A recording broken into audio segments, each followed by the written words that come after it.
आइए आज की लेक्चर में diffusion inter relation of transport coefficient के बारे में पढ़ते हैं। तो सबसे पहले स्टार्ट करते हैं डिफ्यूज़न यानी विसरण क्या होता है। एक बर्तन को एक पर्दे के द्वारा विभाजित किया जाता है तथा पर्दे के विपरीत पार्श्वों में समान ताप व दाब पर दो भिन्न भिन्न गैसें हैं। ये आपको दिखाई दे रहा है फिगर में। ये पर्दा लगा हुआ है, P और T सेम है, दो डिफरेंट गैसेज इसके अंदर भरी हुई है।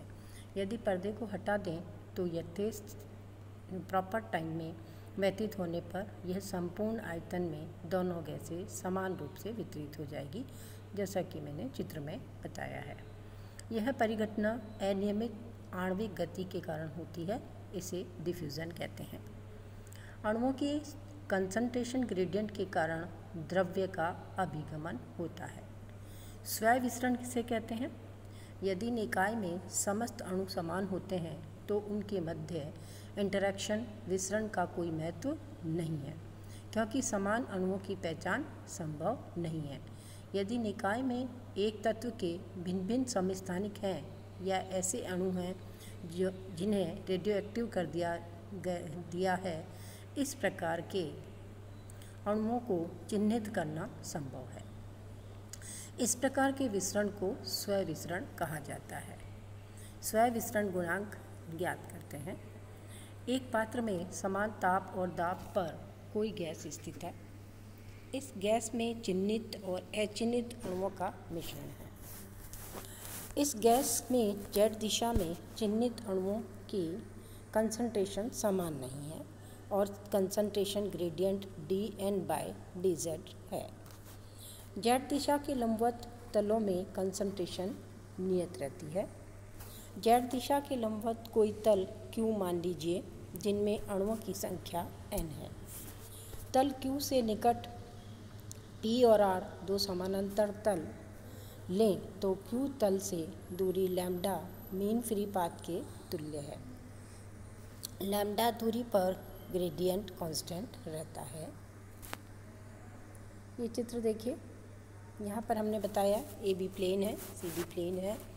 हम बात कर रहे थे Q प्लेन की, जो कि Z डिस्टेंस पर स्थित है और वहाँ पर नंबर ऑफ कंसंट्रेशन संख्या घनत्व n है। इसी प्रकार से Z प्लस लैम्ब्डा दूरी पर जो P प्लेन है उसका संख्या घनत्व n प्लस लैम्ब्डा dN/dz होगा, क्योंकि ऊपर Z की दिशा के अंदर प्रवणता मौजूद है। तो dN/dz यूनिट Z चलने पर कितना चेंज आ रहा है और लैम्ब्डा दूरी चलने पर कितना चेंज आ रहा है। इसी तरह से R जो कि Z माइनस लैम्ब्डा दूरी पर सिचुएटेड है, वहाँ पर संख्या घनत्व n माइनस लैम्ब्डा dN/dz होगा। P तल का संख्या घनत्व अभी हमने बात की n प्लस लैम्ब्डा dN/dz है। R तल का संख्या घनत्व n माइनस लैम्ब्डा dN/dz है, जैसा कि भी फिगर में भी हमने डिस्कस किया था। सब दिशाओं में गति की प्रायिकता समान होने से n संख्या घनत्व के प्रभाग में प्रति एकांक आयतन एक निश्चित दिशा में गति करने वाले अणुओं की संख्या n/6 है। ये हम विस्कोसिटी के समय भी डिस्कस कर चुके हैं, तो वहाँ पे मैंने इसका रीज़न बता दिया था आपको कि जो टोटल प्रोबेबिलिटी है वो n/6 होती है। अणुओं की माध्य चाल c बार है। किसी पृष्ठ के एकांक क्षेत्रफल से एकांक समय में पृष्ठ के लंबवत दिशा में एक और गति करने वाले अणुओं की संख्या 1/6 Nc बार होगी। ये 1/6 Nc बार फैक्टर जो है हम विस्कोसिटी के अंदर डिस्कस कर चुके हैं।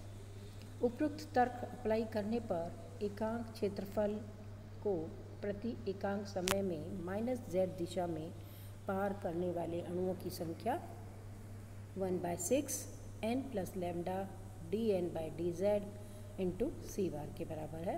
Date is equation number 1। तथा Q के एकांक क्षेत्रफल को प्रति एकांक ऊपर की ओर पार करने वाले चिह्नित अणुओं की संख्या 1/6 n minus lambda dN/dz c bar के बराबर है। Equation number 2। अतः परत Q के एकांक क्षेत्रफल को प्रति सेकंड प्लस z दिशा में पार करने वाले चिह्नित अणुओं की संख्या की की नेट संख्या कितनी होगी, यानी संख्या फ्लक्स घनत्व क्या होगा। तो इक्वेशन 2 में से इक्वेशन 1 आपको घटाना है, क्योंकि हमारी डायरेक्शन प्लस से डायरेक्शन है। तो जे एन बराबर 1/6 n minus lambda d n by d z c bar 1/6 n plus lambda d n by d z c bar के बराबर है। इन दोनों को सबट्रैक्ट कर लीजिए, सॉल्व कर लीजिए। तो जे एन बराबर 1-1/3 lambda c bar d n by d z के बराबर आता है। ये हमारी इक्वेशन नंबर 3 है। जे एन संख्या फ्लक्स घनत्व है। फिक्स के नियम के अनुसार j n is equal to minus d n by d z के बराबर होता है। ये हमारी इक्वेशन नंबर 4 है। 3 और 4 जो है इक्वेशन आपको यहाँ दिखाई दे रही है। इन दोनों की तुलना कर लीजिए, करने से आपको स्वयं विसरण गुणांक मिलेगा।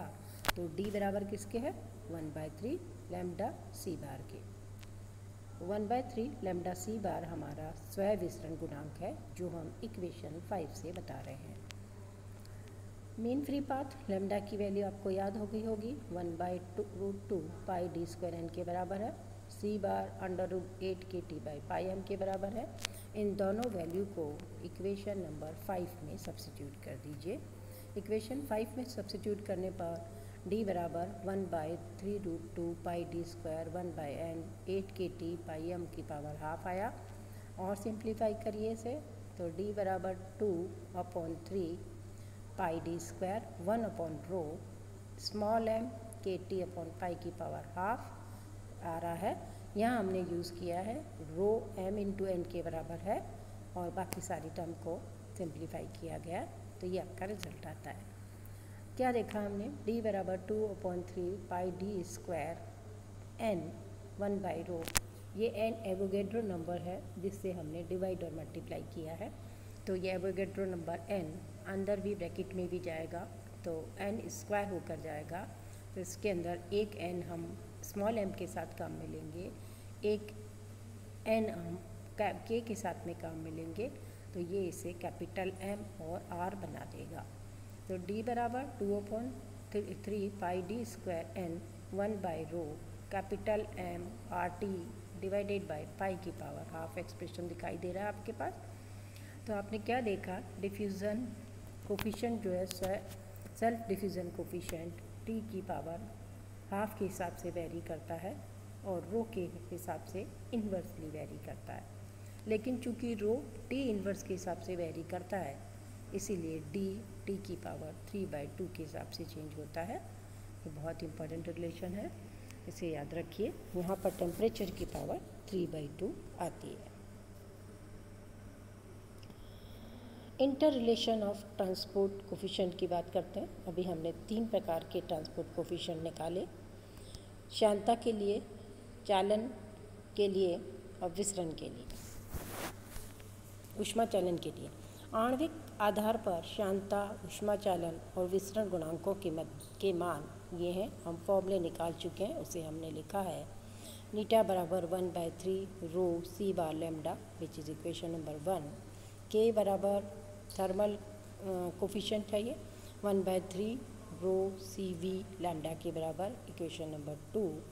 ये वही फॉर्मूले हैं जो हम डिराइव कर चुके हैं, और ये लास्ट फार्मूला जो अभी हमने डिराइव करा d बराबर 1/3 सी बार लैम्डा के। ये 3 इक्वेशन है हमारे पास, फर्स्ट सेकंड 3 इक्वेशन। इक्वेशन 1/2 से इक्वेशन 1 है हमारे पास नीटा के लिए, इक्वेशन 2 है हमारे पास k के लिए। तो 2 डिवाइडेड बाई 1 कर दीजिए, आपके पास रिलेशन आएगा k अपॉन नीटा बराबर, ये रिलेशन मैंने लिखा हुआ है k के लिए 1/3 rho c v c bar lambda, formula लिखा हुआ है नीटा बराबर 1/3 रो सी बार लैम्डा के बराबर है। तो आपने देखा ये स्मॉल सी वी के बराबर आता है, और स्मॉल सी वी को हम मोलर विशिष्ट ऊष्मा के रूप में लिखें तो ये capital C V upon M के भी बराबर है। तो क्या देखा, के अपॉन नीटा का ratio capital C V upon M, जहाँ की एम अणुभार है, के बराबर होता है। इसे मल्टीप्लाई कर लीजिए, एम इंटू के नीटा इंटू सी वी, ये 1 के बराबर है। ये हमारा इंटर रिलेशन है पहला। इसी तरह से इक्वेशन 1 और 3, अभी हमारे पास इक्वेशन 1 ये रही, इक्वेशन 3 ये डी वाली है। 1 और 3 में भी आप रिलेशन निकाल सकते हैं। तो 1 डिवाइडेड बाई 3 हमने किया है। 1 के लिए फॉर्मूला है 1/3 rho c bar lambda. D के लिए फॉर्मूला है 1/3 सी बार लैम्डा। आपने देखा कि नीटा अपॉन डी का रेशो यानी विस्कोसिटी कोफिशिएंट और डी हमारे पास है डिफ्यूज़न कोफिशिएंट, इनका रेशो रो के बराबर आता है। तो यहाँ से क्या रिलेशन निकला, rho d by divided by नीटा इज़ 1 के बराबर है। तो ये दो रिलेशन, एक यहाँ मैंने बता रखा है और दूसरा ये रिलेशन, दो रिलेशन थर्मल कोफिशिएंट को इंटर रिलेट करते हैं। अधिकांशतः अध्रुवीय गैसों के लिए ये अनुपात लगभग 1.3 के लगभग आता है। धन्यवाद।